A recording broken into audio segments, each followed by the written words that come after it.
அஸ்திவாரமாக போடப்பட்டிருக்கிற அஸ்திவாரமாக இயேசு கிறிஸ்துவை அல்லாமல் வேறு அஸ்திவாரத்தை போட ஒருவனாலும். அப்போ ஒவ்வொரு சபைக்கும் யார் அஸ்திவாரமா இருக்கிறாங்க? இயேசு கிறிஸ்து அஸ்திவாரமா இருக்கிறாங்க. இன்னொரு வார்த்தை எபேசியர் 2வது அதிகாரம் 20வது வார்த்தையாக வாசிக்கலாம். எபேசியர் 2:20.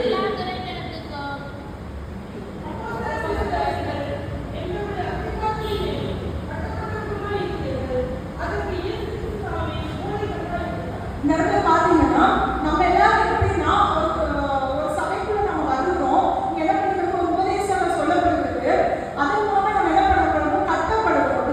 ஒரு உபதேசம் நமக்கு நேரம் சொல்லப்படும் போது அந்த உபதேசம் நம்ம என்ன பண்ணிருக்கோம்? நம்மளே ஆவிக்குரிய வாழ்வுல உலகத்துல நம்ம சோர்வு போயிருக்கிற நேரங்கள்ல நம்ம எப்படியா வந்து கட்டுகிறதா காணப்படுகிறது. அப்போ நம்ம வந்து அப்போஸ்தலர் தீர்க்கதரிசிகள் எங்களுடைய அஸ்திவாரங்கள் கட்டப்பட்டவர்களா இருக்கிறீர்கள். அதற்கு இயேசு கிறிஸ்து எப்படியா இருக்கிறாரா? மூளை கல்லாக இருக்கிறார். ஒரு சபையினுடைய மூளை கல் யாரு? இயேசு கிறிஸ்து. அப்போ சபை என்றால் இயேசு கிறிஸ்து தான் நமக்கு என்னது? ஒரு அஸ்திவாரமாக. அவர் மூலமாக தான் ஒரு சபை கட்டப்பட்டதா இருக்க வேண்டும். இந்த நாள்ல நமக்கு போதகர்களா இருக்கலாம், வழிநடத்துறதுக்கு யாரா இந்த இடத்துல இருந்தாலும் முக்கியமாய் கருதப்படுகிறவர் சபையின் தலைவர் யாரு? கர்த்தராகிய இயேசு கிறிஸ்து.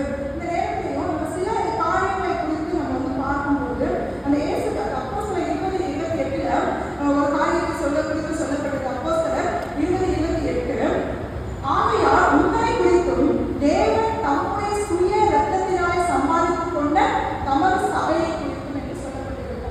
அப்போ இந்த சபை இயேசு கிறிஸ்து மூளைக்கல்லா இருக்கிறதற்கு முக்கியமான ஒரு காரியம் இருக்கு. என்ன காரியம்? என்ன காரியம்னால மூளைக்கல்லாய் மாறினார்? அவர் கல்லால் அந்த சிந்தப்பட்ட அந்த ரத்தம் சுய ரத்தத்தினால், அதான் அந்த சொல்லப்பட்டிருக்கு, தம்முடைய சுய ரத்தத்தினாலே சம்பாதித்துக் கொண்ட சபை என்று சொல்லப்படுது. அப்போ ஒவ்வொரு சபையும் நம்ம அற்பமா என்ன இந்த இடத்துல ஒரு சபை ஸ்தாபிக்க கட்டுறது என்றால் தேவனுடைய சுய ரத்தத்தினால சம்பாதித்து உருவாக்கப்பட்ட சபை. நமக்கு தெரியும் இந்த சபை உருவானதுக்கு நம்ம ஜாலியா நிலம் உட்கார்ந்துருக்கலாம். ஆனா இதை உருவாக்குறதுக்கு நிறைய பேர் என்ன பண்ணிருப்பாங்க? பாடுபடுறாங்க. காலை காலத்துல எவ்வளவோ போராட்டங்கள் இருக்கும். இந்த மேலான இடத்துல ஸ்தாபிக்கிறது எத்தனையோ போராட்டங்கள் இருக்கும். ஆனால் அதையும் மீறி ஆண்டவர் ஏன் இந்த இடத்துல சபை கட்டப்பட்டதுன்னா ஆண்டவர் தன்னுடைய சுய ரத்தத்தினால சம்பாதிக்க ஒரு திருச்சபை தான் நம்மளுடைய திருச்சபை. இந்த நாட்களில் நம்ம நிறைய காரியங்கள் என்ன பண்றோம்? உதாசீனப்படுத்துறோம். திருச்சபையை எப்படி உதாசீனப்படுத்துறோம் அப்படி இருக்கக்கூடாது. ஏன்னா ஒவ்வொரு சபையும் தேவனுடைய சுய ரத்தத்தினால சம்பாதிக்கப்பட்டதுனால கட்டப்பட்ட சபை தான் என்னது? நம்மளுடைய திருச்சபைங்கிற உணர்வு நமக்கு வேண்டும். இந்த நாளையும் நேற்றைய நேரத்தில் என்ன காரியம் வாக்கி ஆண்டவர் கொடுக்கிறாரு, இதை குறித்து என்ன வெளிப்பாடு ஆண்டவர் என்ன காரியத்தை நான் பேசணும் அப்படின்னு சொல்லும்போது சில காரியங்களை ஆண்டவர் எனக்குள்ளாக இதயத்தில் போட்டார். ஏன்னா ஆதி காலத்துல சாலமோன் கட்டின தேவாலயத்துல இருந்து நமக்குள்ள எனக்கு ஒரு வார்த்தை ஆண்டவர் அப்படியே காண்பித்தார், கோர்வையாய் காண்பித்தார். சில காரியத்தை நம்ம தியானிக்கலாம். 2 நாளாகவும் 6-7வது அதிகாரங்கள், 6வது அதிகாரம் 7வது அதிகாரம், 2 அதிகாரங்கள் பார்த்தீங்கன்னா சாலமோன் செய்த விண்ணப்பங்களை குறித்து சொல்லப்பட்டிருக்கும். நமக்கு தெரியும் சாலமோன் தேவாலயத்தை முதல் தேவாலயத்தை யாரும் கட்டினாங்க? சாலமோன் தான் கட்டினாங்க. ஆனா அந்த இருதயத்தில் அந்த வார்த்தையும் ஆசையும் கொடுக்கப்பட்ட யாருக்கு? தாவீதுக்கு. அவனுடைய தகப்பனாகிய தாவீதுக்கு. எல்லாம் தெரிஞ்ச காரியங்கள் தான். தகப்பனுக்கு அந்த தாவீதுக்கு கொடுக்கப்பட்டது அந்த வாஞ்சம்.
இந்த ஆலயத்திலே உம்முடைய பலிபீடத்திற்கு முன்பாக வந்தால், அப்பொழுது பரலோகத்தில் இருக்கிற தேவரீர் கேட்டு துன்மார்க்கனுடைய நடக்கையை அவன் தலையின் மேல் சுமர பண்ணி அவனுக்கு நீதியை சரி கட்டவும், நீதிமானுக்கு அவனுக்கு நீதிக்கு தக்கதாய் செய்து அவனை நீதிமானாக்கவும் தக்கதாய் உமது அடியாரை நியாயம் தீர்ப்பீராக. அந்த இடத்துல பாருங்க, முதல் காரணம் என்ன பண்ணா, ஒருவர் வந்து விரோதம் என்ன பண்ணினா தப்பு செஞ்சான். அப்போ அந்த காரியம் வந்து உங்களுடைய ஆலயத்தில் அந்த இடத்துக்கு கொண்டு வரும்போது யார் அந்த இடத்துல தப்பு செய்தானோ அவன் தலையில சரியான ஒரு நீதி அந்த இடத்துல கொண்டு வரப்படணும். அப்போ இந்த தேவனுடைய ஆலயம் அந்த சாலமோன் என்ன விண்ணப்பம் செய்யறாருன்னா, தப்போ சரி யார் அந்த இடத்துல கொண்டு வரணும். நம்ம உலகத்தின் பார்வையில நீதிமன்றங்களுக்கு போன எல்லா குற்றங்களும் சரியான தீர்ப்புகள் கொடுக்கப்படுதா இல்லை.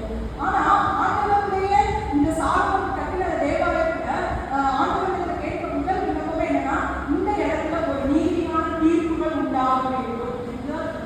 நீதியான தீர்ப்பு இந்த இடத்துல வேண்டும்.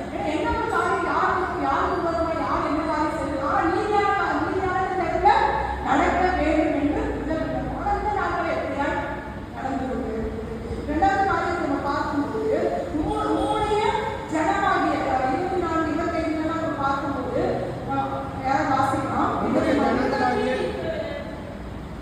உமக்கு விரோதமாய் பாவம் செய்த நிமித்தம் சத்துருவுக்கு முன்பாக முறிந்து போய் உம்மிடத்திற்கு திரும்பி உம்முடைய நாமத்தை அறிக்கை பண்ணி இந்த ஆலயத்திலே உம்முடைய சந்நிதியில் விண்ணப்பத்தையும் வேண்டுதலையும் செய்தால், பரலோகத்தில் இருக்கிற தேவரீர் கேட்டு உம்முடைய ஜனமாகிய இஸ்ரவேலின் பாவத்தை மன்னித்து அவர்களுக்கும் அவர்கள் பிதாக்களுக்கும் நீர் கொடுத்த தேசத்துக்கு அவர்களை திரும்பி வர பண்ணுவீராக. பாவத்தை மன்னிக்கிறதற்காக ஒரு இஸ்ரவேல் ஜனங்கள் பாவம் செய்யறது நிமித்தம் நிறைய நேரங்கள்ல ஆண்டவர் என்ன பண்ணியிருக்காரு, மற்றவங்க கையில ஒப்பு கொடுத்துருவாரு இல்லையா. நிறைய இடத்துல நமக்கு பார்க்கணும். இப்படிதான் ஏதாவது பாவம் நம்ம செய்யறதுன்னா நாம வாய்ப்பு ஒரு விண்ணப்பம் பண்ண தயவு செய்து என்ன பண்ணுவாங்களே, சத்துரு முன்பாக முதிர்ந்து போயிடாதபடிக்கு, சத்துரு முன்பாக முதிர்ந்து போகாதபடிக்கு எங்களுடைய பாவத்தை மன்னித்து எங்கள் தேசத்துக்கு என்ன திரும்பி வர பண்ணிவிடும் என்று சொல்லி முதலாவது நீதியான தீர்ப்பு ஆலயத்தில் இருக்க வேண்டும். இரண்டாவது காரியம் நம்மளுடைய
ஜனங்கள் தங்களை தாழ்த்தி ஜெபம் பண்ணி என் முகத்தை தேடி தங்கள் பொல்லாத வழிகளை விட்டு திரும்பினால் அப்பொழுது பரலோகத்தில் இருக்கிற நான் கேட்டு அவர்கள் பாவத்தை மன்னித்து அவர்கள் தேசத்திற்கு சேமத்தை கொடுப்பேன்.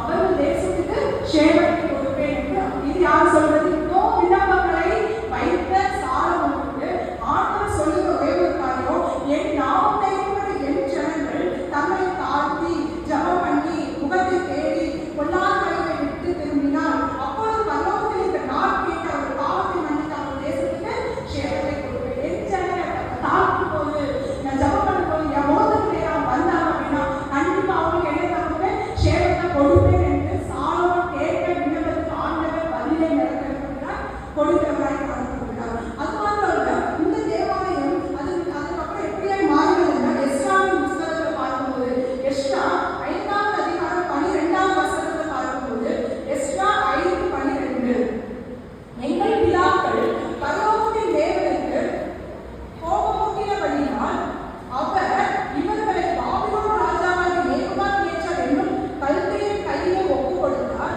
அவன் இந்த ஆலயத்தை நிர்மூலமாக்கி ஜனத்தை பாபிலோனுக்கு பாருங்களேன், எவ்வளவு மகிமையான ஒரு தேவாலயம். ஆனா அந்த தேவாலயம் என்னதாகப்பட்டது?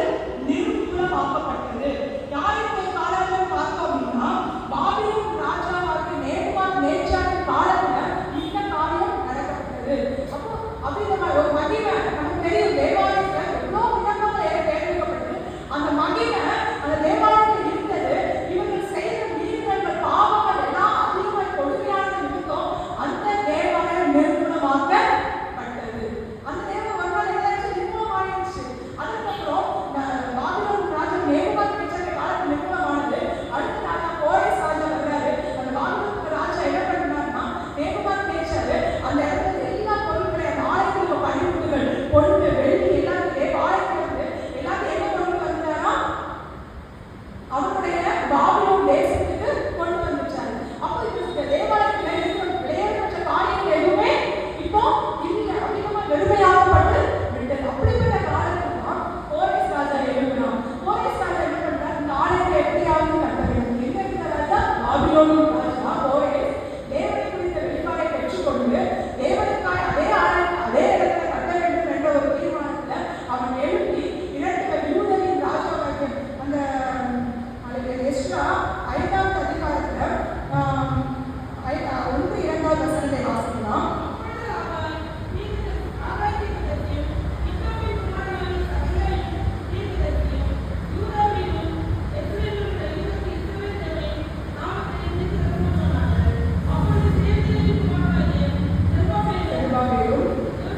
யோசதாக்கின் குமாரனாகிய யெஷுவாவும்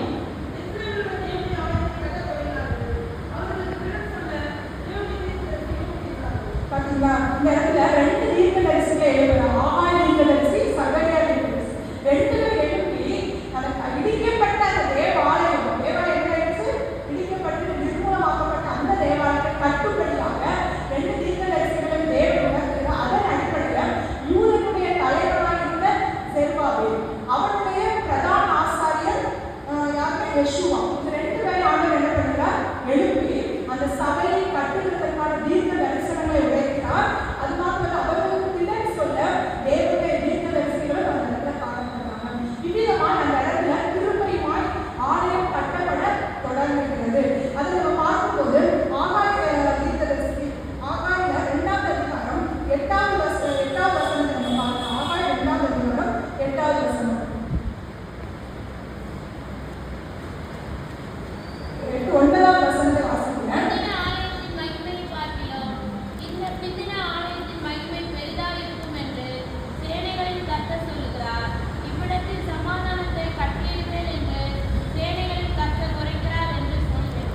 இங்க பாருங்க, இந்த இடத்துல தேவன் சொல்லுகிற காரியம் நமக்கு என்ன 2ஆம் நாள் நம்ம தேவாலயம் வந்து கொண்டு வர்றது தெரியாதது. அந்த காலத்துல ஆண்டவர் சொல்லுகிறது 1ஆம் அதிகாரம் 8ஆம் வசனத்துல சொல்லும்போது, நீங்கள் மலையின் மேல் ஏறி போய் மரங்களை வெட்டி கொண்டு வந்து ஆலயத்தை கட்டுங்கள், அதில் பேரில் பிரியமாயிரு. பிரயாசப்படணும், அதிகமாக பிரயாசப்படணும். ஆலயத்தை கட்டுகிறது, சபையை கட்டுகிறதுக்கு இந்த இடத்துல மலையின் மேல் சாதாரணமாக மலைகளை ஏறி போய்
ரட்சிக்க